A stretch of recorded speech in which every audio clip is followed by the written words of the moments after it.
Bom, pessoal, vocês que estão acompanhando a nossa trilha de geotecnia, né? Meu nome é Márcio Leão, sou professor aqui da Academia de Mineração. Vamos falar de um tema que agora é de suma importância, né? E que tem total conexão com os outros que nós já discutimos anteriormente, que é a questão das normativas. Hoje nós temos muitas normas aplicadas a ensaios, a sondagens, a tudo que você imaginar.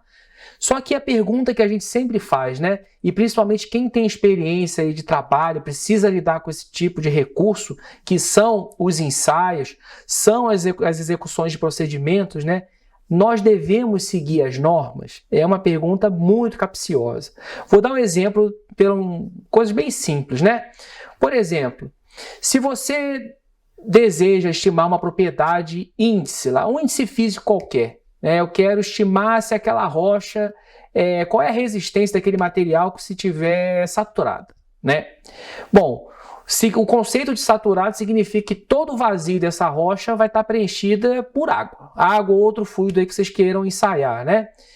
Bom, se eu estiver falando de um arenito, né, com uma porosidade de 40%, eu consigo já ter uma ideia de que é fácil saturar essa rocha. Por quê? Porque, basicamente, os vazios que ela possui devem estar relacionados a uma porosidade efetiva, né? Ou seja, praticamente eu tenho a minha porosidade total, que está relacionado aí aos vazios que a rocha tem, mas esses vazios podem estar e não comunicados. A efetiva são todos que estão comunicados.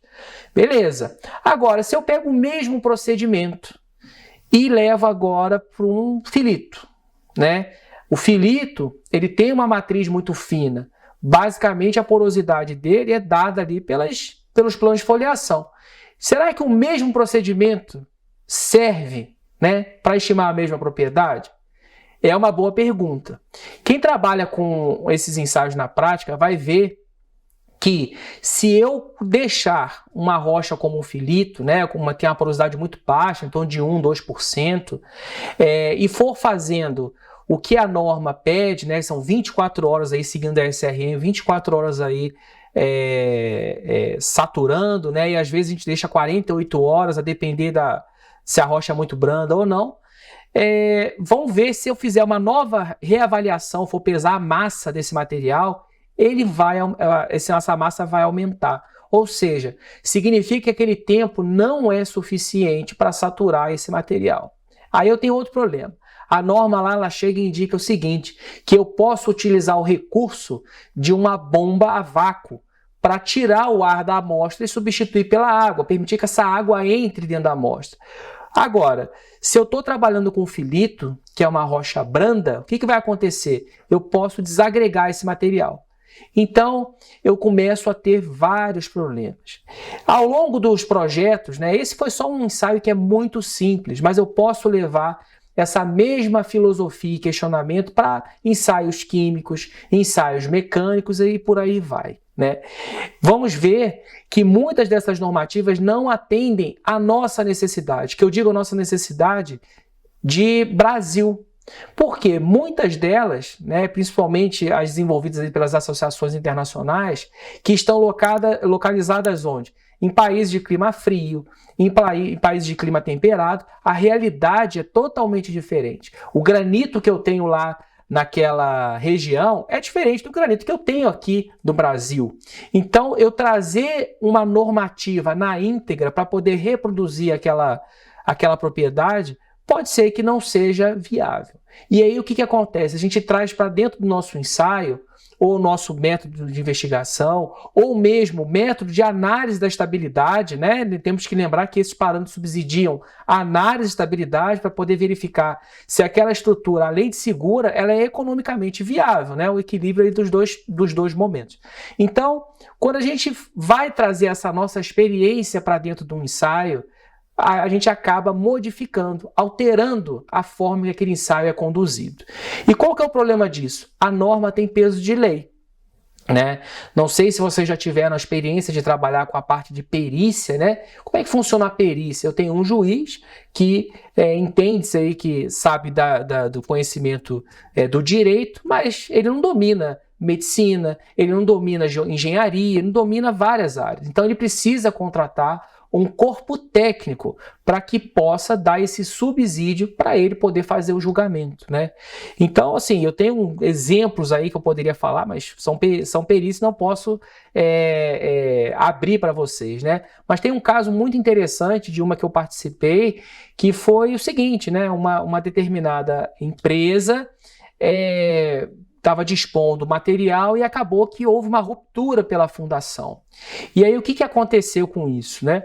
Essa ruptura impactou uma comunidade que tinha ali perto, impactou os corpos hídricos, né? Enfim, foi uma confusão danada.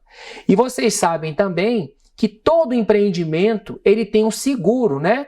E vocês também vão entender quando eu falar agora, né? Que para fazer um seguro de qualquer coisa é muito fácil, né? Se ligar hoje para o agente de seguro e fizer um seguro, o cara vai te dar N vantagens e já vai te mandar o papel para assinar. Agora, para receber o seguro é muito difícil, né? Então é exatamente isso. A empresa teve esse problema, acionou a seguradora e a seguradora falou assim: não vou pagar. E aí começa o problema, né? Então eu tenho do lado a seguradora, eu tenho do lado a empresa, eu tenho do lado a comunidade, enfim, muitos atores nesse processo, né? E aí ficou muito claro, né, quando o juiz fez uma pergunta ao corpo técnico lá da empresa, assim: vocês seguiram a norma? Bem, não, caso encerrado. Então, muito cuidado, gente, com alternativas que possam levar a soluções. E eu trago como exemplos de alternativas o que muita gente faz, que é utilizar correlação para poder obter propriedade, né? Eu entendo que num nível conceitual da coisa é muito válido. Agora, executar um projeto com dados correlacionáveis, né? Eu posso pegar, por exemplo, uma formulação de um NSPT, de determinar, e achar meus parâmetros de coesão e ângulo de atrito, levar isso para minha análise. Só que se eu pegar o paper, né, de origem dessa correlação, eu vou ver que ela foi desenvolvida com outro tipo de solo, que não tem nada a ver com nós aqui. E com isso, eu estou trabalhando com o quê? Com um dado que é irreal.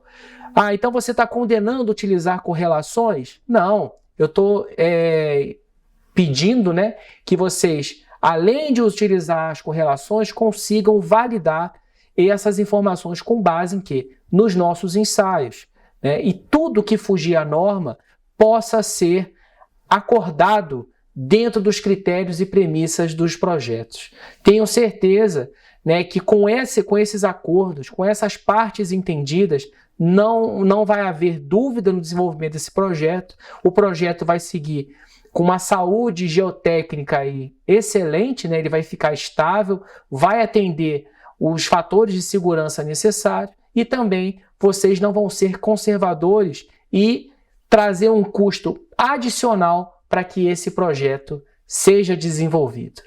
Bom, pessoal, espero que tenham gostado da nossa trilha. Será uma, né, de inúmeras que nós temos aí no nosso canal. Sigam a gente.